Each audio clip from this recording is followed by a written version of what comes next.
আসসালামু আলাইকুম। আজ আমি আপনাদেরকে দেখাবো কীভাবে নিজের বীর্য স্তম্ভন করতে পারবেন।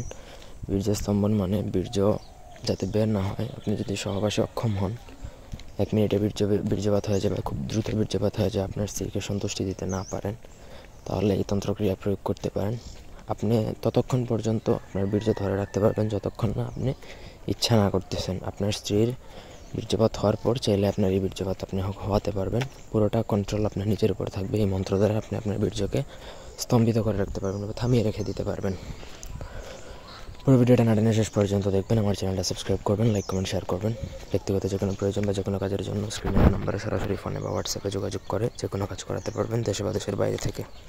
তো মন্ত্রটা প্রথমত বলে দিচ্ছে, ওম বীর্যরথি বীর্যমণি বীর্য স্তম্ভনায় কুরু কুরু সাহা। খুবই সহজ একটা বীজ মন্ত্র।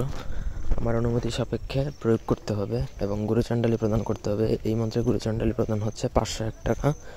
যার থেকে শিখবেন তাকে 500, মানে আপনার ওস্তাদ যে হবে, আপনি আমাকে ওস্তাদ মানলে আমাকে দিতে হবে। আপনার নিজের গুরুদেব যদি থাকে তাকে ওস্তাদ মেনে তাকে গুরুচণ্ডালী প্রদান করে মন্ত্র শিখবেন। শেখার পর আপনি যখন এটা প্রয়োগ করবেন, প্রয়োগ বিধিও খুবই সহজ। আপনি যখন আপনার স্ত্রী বা আপনি যার সাথে সহবাসে আপনি লিপ্ত হবেন, তখন জাস্ট এই মন্ত্র 7 বার পড়বেন। 7টা ফু দিয়ে আপনার লিঙ্গের মধ্যে ফু দিবেন। একবার পড়বেন একটা ফু, 7 বার পরে 7টা ফু দিয়ে আপনি সহবাস কার্যক্রম চালাবেন।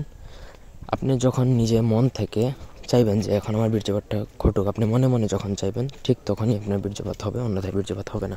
এটার একটা প্রসেস হচ্ছে, আপনি প্রতিদিন তো আর মন্ত্র পড়তে পারবেন না, সেজন্য অনেকে সরিষার তেলে এটা অভিমন্ত্রিত করে রাখে এবং রেগুলার মালিশ করে। রেগুলার মালিশ করলে এটা স্থায়ী সমাধান হয়ে যায়, তখন আপনার রেগুলার পড়তে হয় না। এই ছিল আজকের ভিডিও।